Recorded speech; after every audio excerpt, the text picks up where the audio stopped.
मराठा आंदोलक मनोज जरांगे पाटील यांचा उपोषणाचा आज 6वा दिवस आहे. तरी देखील मनोज जरांगे पाटील यांची उपोषणाची दखल घेतली जात नाही आहे.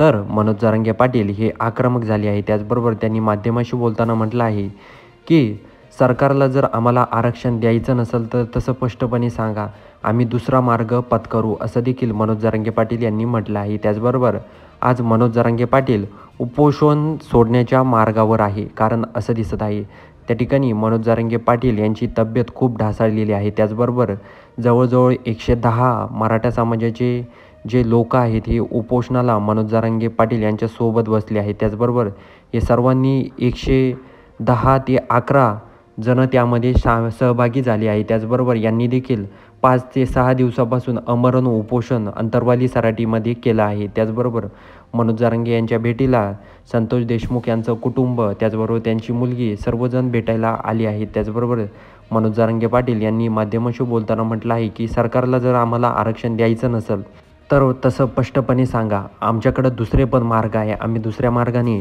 आरक्षण घेऊ.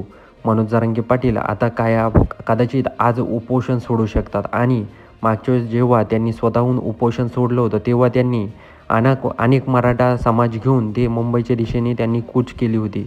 त्यामुळेच आता पुन्हा एकदा मनोज जरांगे पाटील आक्रमक झाले आहे. आता पुन्हा एकदा मनोज जरांगे पाटील हे मुंबईच्या दिशेने रवाना होतात का हे देखील बघणं गरजेचं आहे. त्याचबरोबर मागच्या वेळेस शिंदेसाहेब मुख्यमंत्री होते, पण यावेळेस देवेंद्र फडणवीस आहे, त्यामुळे अडचण निर्माण होऊ